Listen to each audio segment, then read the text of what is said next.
Hello there, Alaskans, wherever you are. Welcome to the Must Read Alaska Show. Coming to you from somewhere in Alaska. This is the place where we talk about, you guessed it, Alaska. Where we keep the mainstream media on their toes and where we are standing up for what's right in a world run by leftists. You can find out more by heading over to mustreadalaska.com and also checking out the Must Read Alaska YouTube channel for some really great content. But first, let's get this party started. Well, welcome everybody to the Must Read Alaska Show. I'm your host, John Quick, coming to you live from somewhere in Alaska that happens to be snowy and freezing. Well, I want to thank everybody for listening, watching, reading Must Read Alaska. We really are thankful this year for you taking part in listening to what we have to say. You know, we reached about 100 million people so far this year through social media and a bunch more on our website and podcasts. And so all those awesome numbers are because of folks just like you. So if you really enjoy this podcast, I want to encourage you to go on your iPhone, click on podcast, click on Must Read Alaska, give us a 5-star review. All those reviews help. We have about 700 5-star reviews, and we hope to get maybe to 1,000 by the end of the year. So that would be pretty awesome. But without further ado, I don't want to waste any more time with myself chattering. We have a very special guest today. Danny is a podcast host himself. He hosts one of the top true crime podcasts on the iTunes store and probably Spotify and everywhere else you can find podcasts. It's called Not Another True Crime Podcast. Danny, welcome to the Must Read Alaska Show. Hi. Oh my God. Thank you for having me. And I'm echoing. I need everybody to go give you those reviews because I want you to hit that. Because I feel like it's so funny that people are like, do they matter? But they actually do, which is the funny thing. So I hope I'm expecting you to get above 1,000 by the end of the year. I feel like you can do that easily. I love that. Well, I listen to your podcast all the time. It's one of the most, I would say, entertaining true crime podcasts. The banter that you have with your co-host is hilarious. And, you know, I think your token of wine crime and something is we do like our rhymes. Yeah, it is a fun time and it is great. I do love working with Sara. She makes it really enjoyable to keep on doing and everything like that. So it definitely has been a really great time and a really great opportunity to kind of explore topics and cases and things like that and things happening in the news that we are just interested in on our own. So having a platform to do that really is an added bonus. So tell me, how did this podcast start? Because I think a lot of folks are like, I want to start a podcast. And then they don't realize that it's like this most ridiculous grind in the world that doesn't really pay you any money either. Oh, no. Yeah. That's why I always, when people say like, oh, they want to start, when I was like, do it if you have so many extra hours in your day or week to like do the work for it. And if you already can pay your rent and your bills and everything like that on your own. So do it out of the love and the passion of it, not for that immediate success or anything. But I've been doing the podcast with Betches since 2019. And Sara actually kicked it off in 2018. Funny enough, she had it with another co-host who moved across the country. So she couldn't, and like, this was like before the pandemic. So everyone was like, how can you do a podcast not in person? What? Cut to, I mean, Zoom. And now it's like normal. Yeah, no, exactly. But then I kind of just started, they were looking for a new co-host. So then I applied for it and did some auditions and then we ended up hitting it off. And it's just been a really great time to grow there and kind of grow the listenerships and the type of topics we discuss and everything like that. So it has been a really great time. So you not only have this podcast, but you also write for the New York Post, I believe, or you have a video column with them. Tell us about that, because this is like, we don't get many people in Alaska that are coming on Alaska podcasts that are writing or doing video blogs for the New York Post. So this is an exciting thing. So tell us about what you do there. So I work on the page 6 side of things. So I mainly all the celebrity stuff. I kind of just focus on like their entertainment and things like that. So I do a podcast there called Virtual Reality that I co-host with Evan, my co-host, and we kind of just interview housewives and Bravo celebrities and kind of people in that wheelhouse. And we unpack like breaking Bravo news, fun, trending stories in that regard. And it is just really a fun time. I've been there also since 2019, and the video and podcast element of it came like a little bit later, maybe like 2020, 2021. And it's just kind of been a great way to take something that I was really passionate about, which is like reality television and kind of different from the true crime space, even though now some of those ladies are Yeah, they're themselves kind of into trouble too. interweaving, right? It is mixing together more than I expected. But it has been a really great time over there too. And it just I love, like, I read Page Six before I started working at Page Six, so it really is just a really fun time. So people in Alaska, they, including myself, I don't even know what Page Six is. What is Page Six? So Page Six is a entertainment, gossip, pop culture site that is like connected to the Post, but not like fully the Post. So it's kind of more so just like the entertainment news. Like if anybody is following along with that Good Morning America drama, we are up to date on that. It is taking over my mind. But yeah, so that's kind of the wheelhouse that I work in over there. Nice. So are you interviewing actual, like, the housewives that are in the reality shows, or just like socialites that are rich New York types of people? I mean, I would love to interview those rich socialites because I feel like they have some stories, but we mainly interview housewives that are on Bravo franchises like Beverly Hills, Atlanta, Salt Lake City, New Jersey, all kind of wherever they go, we follow. So there what's should been be your a Real most Housewives of memorable Alaska housewife interview that you've done? Ooh, one of the most memorable had to be when, because I always love being able to do some in person. And we had Heather Gay from Salt Lake City on recently, who's just so much fun. And we kind of just had like a great back and forth banter that went on for like, we were only supposed to have like 10 minutes. It went for like 40. And she just really got comfortable and opened up about a lot of drama that's happening on the show in a fun way. And also was just like down for everything. And I do kind of like when you just like have an interview and you're like, oh, I'm sensing the connection and like I feel it and it's a great time. Those are always super fun for me. And I think that is a standout recently. Her and Karen Huger from Potomac, which is in kind of near Washington, D.C. area. Me and her are birthday twins, so I really felt like it was destiny for us to meet. And and we did hit it off very well as well. Nice. So you probably read so many true crime stories that you probably even haven't even produced it. You probably have a list of ones that you're wanting to hit the topics of. You probably, you guys have had a season now for what, 3 or 4 seasons. So you have quite the amount of true crime that you've actually talked about. Do you have one that sticks out in your mind that has been the most fascinating, and kind of give us a little description of why it's the most fascinating to you? Well, it's I feel like I have to say, because me and Sarah, we primarily are drawn to more of like the scams and the con and the fraud elements of crime, because I feel those are ones that sort of develop in real time, and it's what we kind of can like wrap our head around better to speak about. And I think right when I started was right when like Anna Delvey really started to unravel and get like take over everywhere.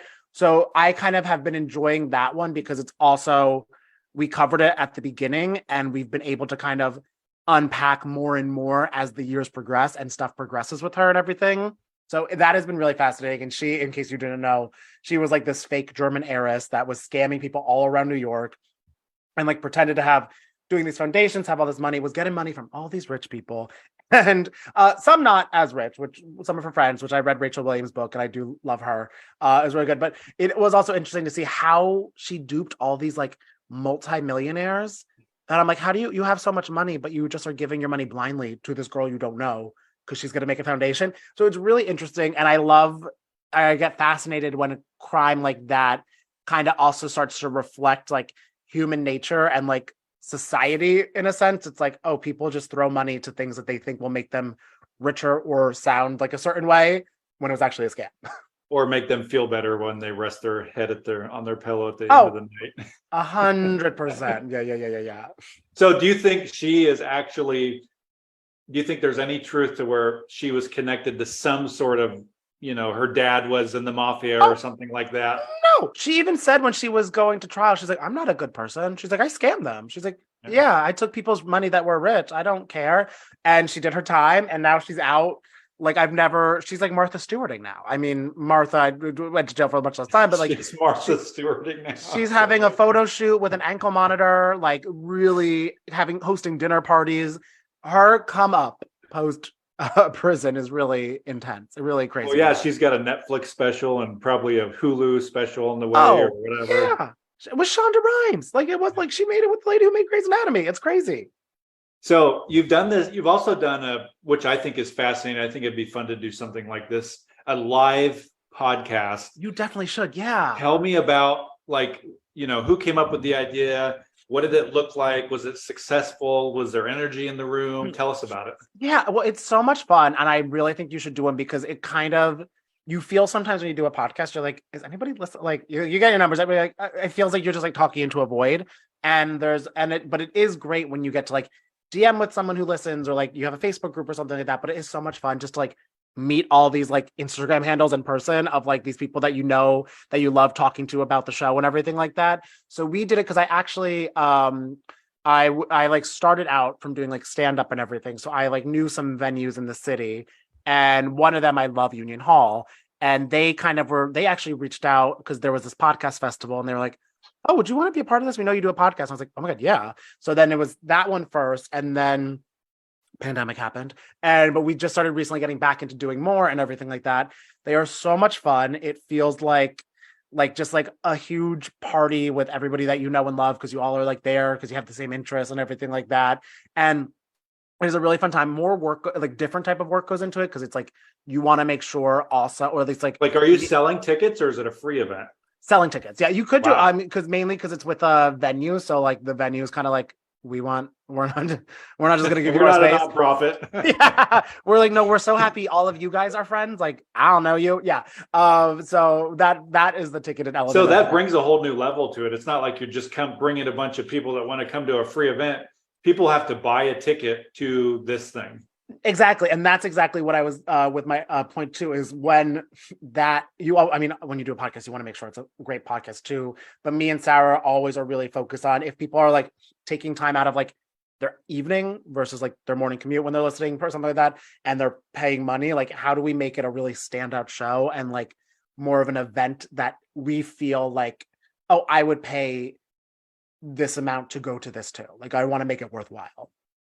So was, is it 100 people? Is it 20 people? Is it, how many people are we talking about here? The Union Hall, it fills 100. So it's a good crowd. It's a fun time. And then it's great. A lot of energy. And like, we really love the whole like audience participation portion of it for the people who want to participate. Like we do things like, what is your like super secret serial killer trait? Like a weird, like some people are like, I take naps with jeans on, or like I like turbulence, and I'm like naps with jeans on. And I'm like, who is this? What is happening? So it is really kind of a fun like section to kind of get more people into it, and then it also makes it a little bit more special too because it's like not people are like, oh, I'm getting this experience because I'm here, not just listening to it on my podcast platform. So you're doing a lot of things. You have a podcast. You've got the Page Six thing. Is there somebody that you've looked up to in your career that's kind of been a hero to you, and why? Yeah, I feel there's a lot of people I feel that kind of I used to be like oh my God, they are doing that, I want to do that. And now I've sort of just more so being like less like looking outward at people and more so I just want to keep on continuing doing things that make me feel like I'm moving myself forward and I enjoy it and everything like that. Like I really love what Michelle Collins does. I don't know if you know her. She's like a podcaster, radio host, and everything like that. Really fun personality. And I love that just everything she does is rooted in like humor and entertaining and everything like that. I love, of course, Andy Cohen, who is always great. He's just really like, I'm like, he's the king of a network and he's like still a really fun time. So I really do enjoy him. And then also Lacey from Scam Goddess. Me and Sarah are like her biggest fans, and we got to interview her. And she is just so great. And her podcast really made us realize like how you can take a genre of true crime and kind of talk about it in a more approachable way, which we really appreciated from her. So I definitely look up to her too. And also because whenever I think I'm busy, her and I guess Andy Cohen too, they have like 9 jobs. Like Lacey, she's on iCarly, she's on The Con on ABC, she does all this stuff. So I'm like, okay, I can't complain. Lacey's more busy than me. So I really do look up to her too. So what's your advice to somebody? There's going to be people listening that have wanted to start something, right? And they are working, a 9-to-5 at Walmart or Home Depot, and there's nothing wrong with that. That's just what they're doing. What's your advice to somebody, who wants to, start anything? Because you've been able to figure it out, been somewhat successful. You're doing it. You're making a living. You're clicks, views, live show events. I mean, you're crushing it. And so I appreciate that. What is, somebody who's 19 or 18 or 36, what's some advice you'd give to them? Yeah, I feel like some things is definitely figure out what you are passionate about and interested in a long-term thing. Cause I feel like sometimes people are like, oh, this would be such a funny idea for a podcast. And it's like 5 episodes in, you're like, okay, we hit a wall. We peaked out. We peaked out. Yeah. So it's like definitely find something that you could talk about every week that can grow with you and stuff like that. And I mean, even your example of like, and also finding like niche things that you might be like, oh my God, this is kind of like niche for me, but that's amazing. Like when you said like if someone was maybe working at Home Depot, the way I would listen to like home design podcasts or renovation stuff or things like that. So find something that really is your focal point, and also just make sure you have the ability to like go into it and give it your all in the capacity of working like 9 to 5. Because I mean, I still work while doing the true crime podcast and everything like that. And it is a thing where it's like, okay, I need to like give as much as I can to it. Realize you can't give 100% to everything, but try as much as you can. And I would also say like, don't, that's a hard mix. I would say don't rush into doing it immediately because you want to do it. Make sure you have the foundation, but don't be too afraid that you never do it, because like the worst thing that happens if you do a podcast is that nobody listens to it, and then that's okay. Like, because also A, you still are creating something that you love and is passionate about, and B, you're building a foundation for when someone will start to listen to it. It's like so many things are like a slow burn. So you kind of just have to like have the foundation of being like, okay, I've been doing this for a few years now. Now things are popping off and I have the experience and the expertise because I've been doing it for a while. Z-Way, I don't know if you know Z-Way. She's a hilarious comedian. I love her. She has a talk show on Showtime. People would always ask her about like, oh, like, how are you ready for this moment? Because like when she got her show last year, she's like, I've been ready. She's like, I've been doing this for years. Now I've been doing this for 10 years. Yeah, exactly. So you kind of just have to do that and realize like it might not be, never do it for like an external like woo, but do it because you believe in yourself and what it could lead to. That's good. I think sometimes folks, including myself, are lacking patience. A lot of people in the US are lacking patience and don't want to do a long game. They want to do a short game. It is the hardest thing to do because 100%, because that's what we're used to. I mean, like we are used to getting like takeout in 10 minutes. Yeah, I can go on Amazon and something will be at my house, and I live in Alaska and it'll be here in 2 days. Yeah, exactly. Exactly. So it is a hard thing. You have to like unlearn that aspect of our culture. But I feel like that is really the recipe to success of just kind of being like, okay, it'll take some time, but it's worth it.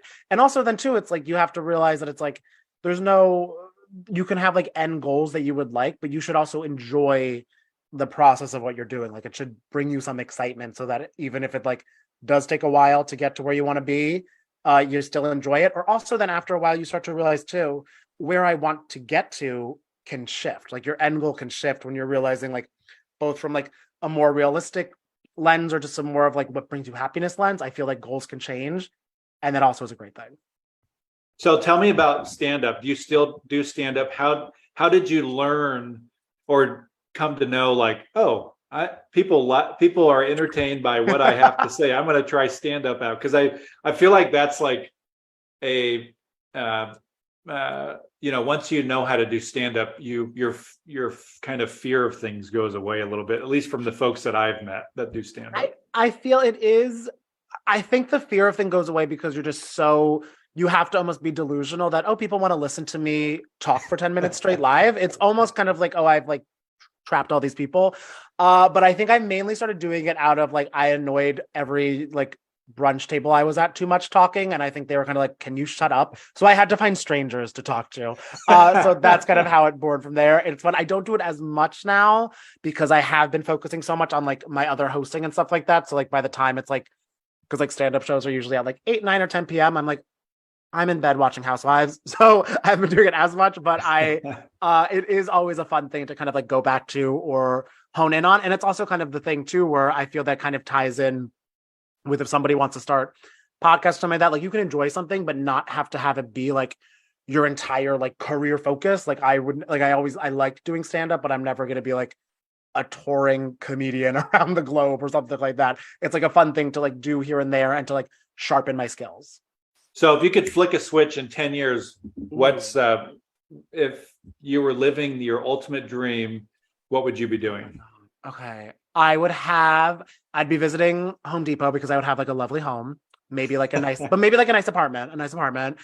I would be, honestly, I always say it's like, I just would love to take everything I'm doing to a higher level. Like I would like to start doing like hosting and interviewing on TV or like a larger scale situation like that, like some more in-person things and stuff, like kind of just like having opportunities out there. And I would love to get to a point too, because I feel like this is something, and I'm sure you've experienced this too, when you're starting out, you're like, I wish there was someone who like could like help out or anything like that. Like I would love to like get to a place where it's like, okay, I have like a great audio thing I host, I have a great visual thing I host, and then like even like getting to a point where I could have like my own mini production company to like find podcasts that people are doing independently and help them build it up and everything like that. Cause I feel like that's such a fun thing. And I love when people do that, because it is like, there is always like, oh, some people are so talented and so great, but they just lack the resources to get to the next level. So to help people get to that next level, I feel like would be a really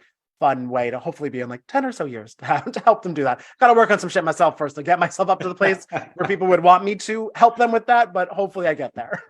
So last question, Danny, is how does somebody find your podcast? Give us the rundown on kind of what it is. You know, we talked a little bit about at the beginning, but what exactly your podcast is and where do they find it? Thank you. Yeah. So I host Not Another True Crime Podcast on Betches Media. It's out every Monday, wherever you get your podcasts.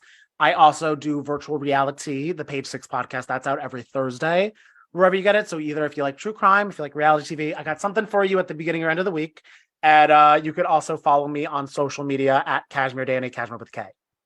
Awesome. Well, Danny, we wish you nothing but success here at Must Read Alaska. And I'll try to get as many people as I humanly possibly can to download your true crime podcast. Because I'm telling you, folks, if you want a true crime podcast that is entertaining yet still true crime, this is the podcast you want to listen to. So thank you so much. I appreciate that. Yep. So everybody that's listening, I want to wish you well and hope that everybody has a great week. And remember that if you use Must Read Alaska app on the Apple Store or the Google Store, you can just go to the Android store, the Apple Store, type in Must Read Alaska, and our app pops up. It's free to use. We put a lot of time, money, resources into that. And all we ask is that you leave us a review on the app as well. We'd love a review on the app. Thousands of people use it every day. And all we ask is that you leave a little review. And for folks that want to help keep the lights on at Must Read Alaska, you can go to mustreadalaska.com. On the right-hand side, there's a donate button, $5, $10, $100. Every penny counts. We aren't funded by a huge nonprofit conglomerate. We're funded by everyday Alaskans that are donating $5 at a time. So if that is you, we want to thank you. And if you're thinking about it, feel free to help keep the lights on here. And Danny, we want to thank you so much for coming on.